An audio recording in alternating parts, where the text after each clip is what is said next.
In this video, we'll be elaborating on record keeping. This is Westsidefarm, the original boat. Hey guys, welcome to Westsidefarm. In this video, we'll be elaborating on record keeping. Now, we are in a technological environment or era, so we are now moving into electronics way of record keeping. I was introduced to this efficient and very easy to maneuver, manipulate software Easykeeper by Khalil Brown himself, which today I'm inputting my database of the herd type and everything. So Khalil Brown can more expand to you based on the fact that the industry is now moving forward where they are going to establish a registry, and you need to have record or proper record keeping of each animal. I used to do it the manual way with a record keeping book which I got from Rada. Now we are putting the information electronics where we can better track the animal, parents and those stuff go straight back. So Khalil Brown will also introduce himself and give you a further explanation at what we are doing as it pertains to the electronic data input of record keeping and Easykeeper. So Mr. Brown, welcome to Westsidefarm, sir. Alright, thank you Sanjay for having me on your program again. It's always good to be at Westsidefarm. I think what Sanjay have here is exceptional potential to be a goat breeder. He does not, he currently has some of the right genetic lines here, and his stock, they're actually performing. And how is it that we can measure this performance? It's really through record keeping, and that's why today we're here looking at using an electronic software called the Easykeeper, where we can keep all our animal information at our fingertips. You can easily access it on your phone, but the real database, you have to kind of use a laptop to start it off. And what I really like about this software, what we just did, was that Sanjay have an AI offspring, actual insemination from the shoot and shovel line. And we're doing the record keeping now. We wanted to highlight that this progeny is actually from the shoot and shovel. And while using this software, we're lucky enough to can kind of add it that this animal is a registered animal with the Canadian Meat Society. And it actually popped up all the information and put as a part of his pedigree, where you actually see the animal registration number here, what the breed type is. It's a traditional purebred boar, because it's already in a registered database. And that is where the sector is currently trying to go. We're trying to put the industry forward now by making sure that we have a registry in place to address animals of certain genetic merit, and at the same time push farmers into record keeping so they can track their performance. And why we want to track the performance? One, if you're a breeder, it has to be important that you can show the line, the heritage of this animal. And the only way you can do that is really through record keeping. I prefer, as a buyer, if I came on your farm and I got some form of birth certificate that, this guy was in farmer, this guy was his father, this guy was the mother, and that would give me confidence as the consumer. So we're trying to push that forward, especially for the breeders. Two, why you have to be tracking records. If you're doing this, you're doing it for money. And the only way you can make money is unless you can understand the expenses and at the same time sell the product back at a profit. So you have to sell it back with the expenses, including that profit margin that you want to get. And the only way you can do that is through record keeping. There's no possible way I can track the expense of this farm through my head. How much I spend on hay, how much I buy bag feed for, medication costs. All that is important at the final decision in creating the cost for animals, especially for a breeder.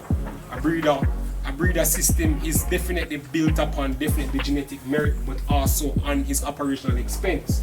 Without that including the price of the animal, not making no money. So that is why we're having even problems now with how a guy should really price him animal.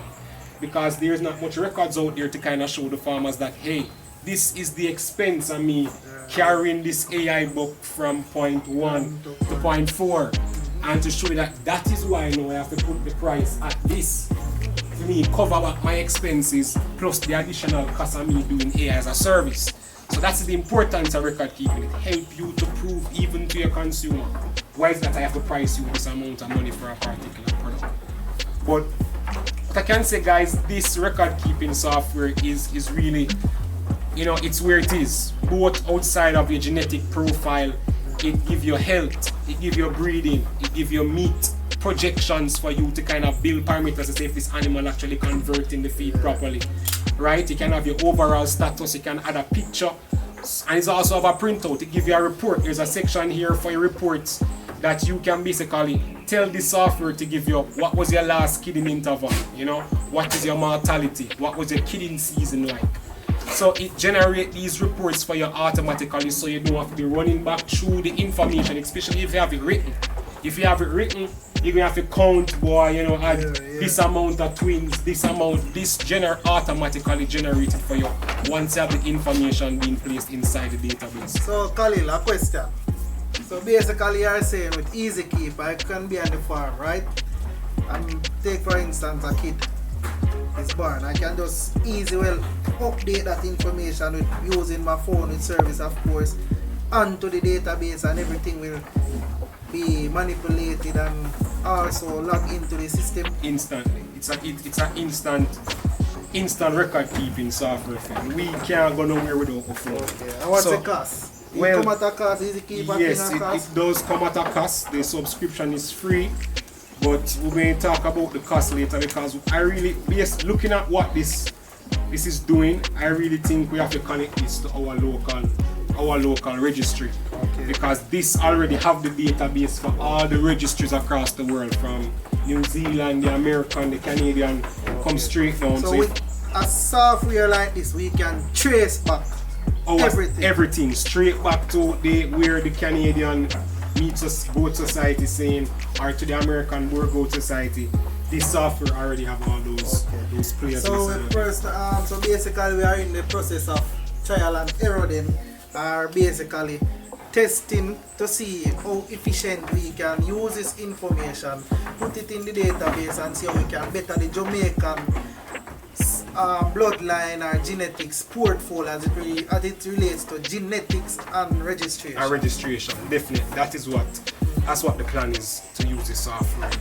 So we don't have to think that we're reinventing the wheel, because we already have players doing it for us. We just need to attach our model now to their software, and we'll be in line, because next time they go on it, you should have probably the Jamaican registry. Whatever animals we put into the registered database would be on the Easykeeper, and we can see how we can combine our database now to the American database, or to the Canadian database, or to the Australian database, and now we be a whole part of the map, a global system of boar goat breeders or Nubian breeders. That's where we want to go with the sector. So it's a game changer for the entire industry then. Of course, we see that the industry is about to change, but I can only say that it's only the farmers who are willing to take up the additional the additional models required in boar breeding or Nubian breeder. What is it just to be a breeder? Will be the most one successful, because you have a global standard to follow. And if we're not following these global standards, or a part of the global standards, you're not going to be accepted in the club. A point that I always try to push across to farmers. Coming into goat farming, you need to know what you're about, what you want, what your operation is about. See, just a little diversion from the whole registry. As Khalil said, as breeders, you have to have a particular standard or a particular thing you do, right? But we as Jamaican, most farmers get it wrong. You buy 2 goats and automatically you're a genetic breeder. No, you need history, you need the genetics, and you need record keeping. So you can do the different growth rate, and all those things plays a vital for track back the father, the mother, the grandparents, the breeder. That's a breeder. Meat goat now you can do roughly anything or so, but breeding, it takes a bit more work and credibility. So guys, I just want to say, Mr. Khalil Brown, thank you for sharing your knowledge thus far, and always being an help to us in the industry. And trust me, yeah man, Westside I've Farm. seen you doing a lot of works cross the country, even some place I don't know you reach here, but I reach, man. you're doing the work and you're educating the farmers, and I always tell people knowledge is power, so always seek knowledge so you can know the direction in which you want to go and the right direction. Because remember, it's a costly venture, you know, so you don't want to invest some money and then because of lack of knowledge you lose all that investment. So guys, continue to stay tuned, stay and like, share, subscribe. This is Westsidefarm. So Khalil, big up, you know. Yeah, my respect, boss. You know, we're there. Back to work. So Mr. Brown, welcome to Westsidefarm, sir. Perfect. Soon do my part, man. I'm open and record that now.